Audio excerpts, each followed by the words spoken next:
Hello, we're back. We're going to talk some more about coding diseases in the musculoskeletal system. We have other different spondylopathies, and these fall in code categories M45 through M49. So these are disorders of the spinal vertebrae.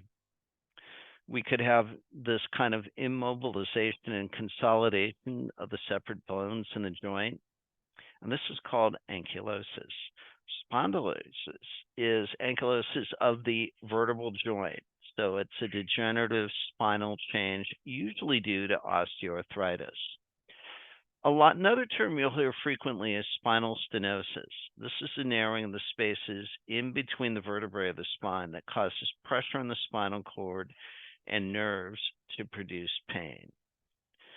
Ultimately, if you have arthritis or scoliosis in the vertebral column, you'll have spinal stenosis.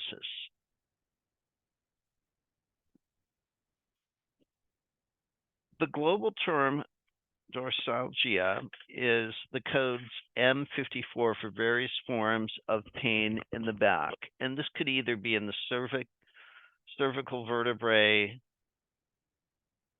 the lower back, sciatica, the thoracic regions. Based on that, that will determine the fourth character of the code. So you can see here,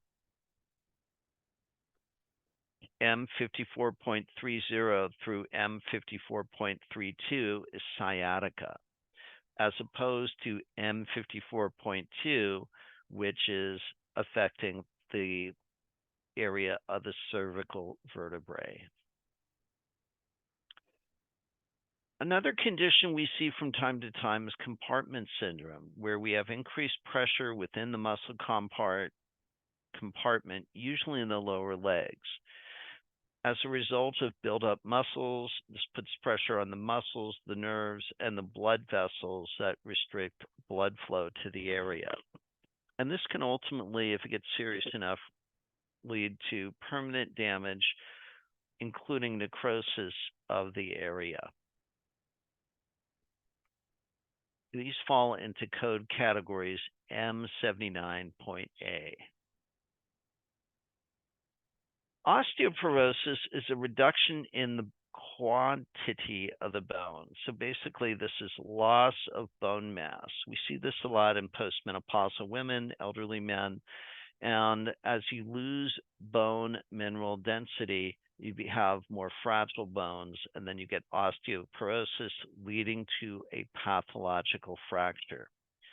Codes in the M80 category require a seventh character to identify the episode of care and if another condition is also present.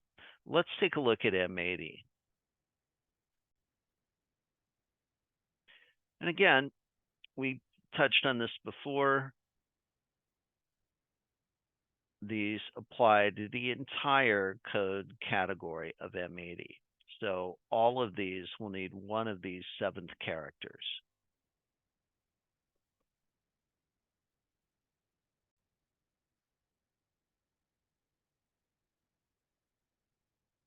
And last, we have the different seventh characters that we looked at in M80, the malunion and non-union. Oftentimes, people that are new to coding get these confused. What malunion is basically a fracture that was reduced, but the ends did not align properly. Mal meaning bad, bad union. Non-union is we don't have them healing and becoming fused. And that's all I have for you. We'll see you online. Bye now.